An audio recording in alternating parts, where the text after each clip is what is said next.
If you really think about building a business, yeah, vision's important, recruiting's important, the ability to fundraise is important. The idea is actually, somewhat important in terms of like you got to make the right decisions about what markets to go after, all that kind of stuff. But if you're a problem solver and you have critical thinking skills, you can think from first principles. You're an independent thinker. You are going to get all those other decisions right. Right. And so like a good founder rarely goes after a bad market. Right now, they may make mistakes, they may do these things, but like the decision-making framework that they use will normally get them into the right markets. It'll get them good people around them. It'll get them capital. And then it'll get kind of out in front of customers. And so things can go wrong, but really what you're trying to figure out is just, can this person make decisions with a lack of information in an uncertain environment? And do they have a propensity to solve problems? And so the way I always talk about it is like, when something comes up, there's two types of people. If all of a sudden you get an email and that email has an issue, there's people who read the email, don't answer it, and then they wait 2 days and then they try to go answer it later. And like, they're very much in the defensive mode. And then there's people who they get an email and there's a problem and they immediately pick up the phone and they call the person and say, hey, how do we solve it? Those two people are very, very different. And I think you always want that the second person, the person who will call and kind of be offensive in nature, because what it does is it really allows you to take something that is frankly valueless in the beginning. It's usually an idea with one or two people and create something that's massive because they just solve every problem along the way so that they kind of earn the right to continue the journey. I've been fortunate over the last 3 or 4 years to build some pretty large audiences, and it's kind of grown into a pretty attractive business in itself. But what I started to understand and was lucky enough to have a number of people way smarter than me kind of talk me through was, look, there's going to be a point, and starting now, but it'll get more popular over time, where founders, they're not going to want to take money from the institutions. They want individuals, right? The individual actually can bring more value and can bring a greater brand awareness than an institution. Now, that doesn't mean that all the institutions go away, right? In venture capital, for example, Benchmark, Sequoia, Andreessen, those guys are absolute tier one, best of the best, world-class investors, and those institutions will persist. But what happens to all of the tier two and tier three investors is, if a founder is faced at a pre-seed or seed level with taking money from an individual with a very large audience that can bring awareness, signal, and value, versus take it from an institution, more and more these founders are deciding, I want to take it from the individual rather than the institution. I think Bitcoin is going to be the next global reserve currency. And I think that every single person that's listening to this, every single person in the industry is completely underestimating this thing. I believe that Bitcoin is not only the hardest, soundest money we've ever seen in the world, but I think that it is the absolute apex predator in financial markets. And the reason why I think that is because there is one key trend that most people in finance don't understand. And it is the superiority of digital assets or digital products over analog products and assets. And so the technology industry is better suited to understand this component, which is, if you look at store value and medium of exchange assets, historically, those have been analog.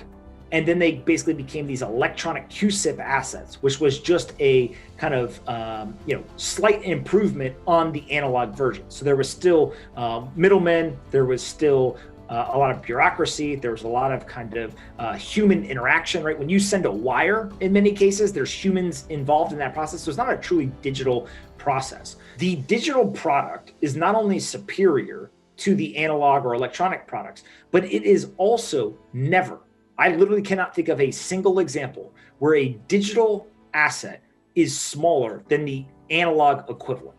And so I always let's go to Bitcoin and gold. We'll start there. Gold has served as a store of value for 5,000 years. It's done a fantastic job of what it's supposed to do. It is not scarce. And the reason why I say that is because people claim gold is scarce, but it's a narrative. Gold has a scarce narrative. And we used to live in a narrative-driven world. That narrative-driven world would be, somebody told you a story, and that story was believed because somebody else told them that. And enough people started saying it that they all started to believe it. But just because a narrative exists does not mean that it is true. And the reason why you cannot say that gold is scarce is because you cannot prove it. You may think it could be scarce, You may have data that suggests that it is not as easy to find as other assets, but you cannot prove how much gold is available. What you can show is, here's how much we've dug out in a certain time frame. But even to the point where I say, tell me how much gold is in the circulating supply.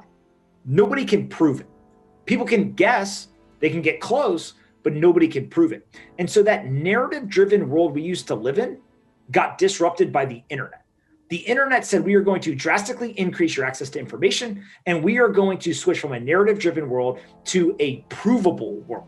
You have to prove things now. You can't just rely on the narrative. Yeah, that doesn't work. That's not true, right? I mean, just seeing what's going on in social media, we're still narrative-driven. But that's why social media is breaking, is because the internet is able to show the narratives that we're told on social media from the existing institutions, politicians, etc., is a narrative. It's not true. I can prove that you are wrong, but you can't prove two separate things. If you make a single statement, gold is scarce, and I say, prove it, you can't. If I say to you, Bitcoin is scarce, and you say, prove it, I can show you there are 21 million Bitcoin. I can show you the exact number in the circulating supply. I can show you the exact daily incoming supply. And if I say, great, this is Bitcoin, show me gold's equivalent. Nobody can do it. You have to put an asterisk next to every number and say it's estimated. Now, this is important, and this really, really upsets kind of the legacy finance folks, and it upsets the gold bug community. But the reason why it's so important is gold is a narrative and Bitcoin is provable. And the difference between those two things has nothing to do with the legacy world. The players of the legacy world, they think that the narrative has value. Their entire careers have been built on this. The next generation doesn't believe the narrative. The next generation says, prove it, and you can't with the legacy assets. It's important to understand gold's kind of rise to prominence in the modern world. So gold served as kind of money and exchange of value for a very, very long time. It's hard to carry around, hard to divide, hard to just eyeball, how much gold is that? And so eventually we said, hey, look, instead of carrying this gold around, why don't we just leave it in a vault or in the bank, and we'll carry around paper claims on the gold. And I'll say, hey, if you sell me that horse, I'll give you my paper claims on the gold. You can go to the bank and you can turn in the paper claim and they'll give you the actual gold. And so that made commerce easier, right? The technology of the claim on the gold actually increased the velocity of money and the ease of use or the exchange of value. After we did that, we eventually then created this electronic QSIP system. We created credit. Like, we built all these layers on top of gold as that kind of layer one technology. Now, in 1971, we decided we're going to unpeg gold from the paper claims, and kind of all this stuff, went to the wayside. But that structure of layer one, layer two, layer three is really important, because that's what's happening in Bitcoin today. Is layer one is optimizing for security and store of value. It's exactly what gold did. It didn't optimize for the fastest transactions or the easiest of use. It optimized for security and store of value. If you held the asset, you knew it was secure and you knew it would store value because of that scarcity narrative.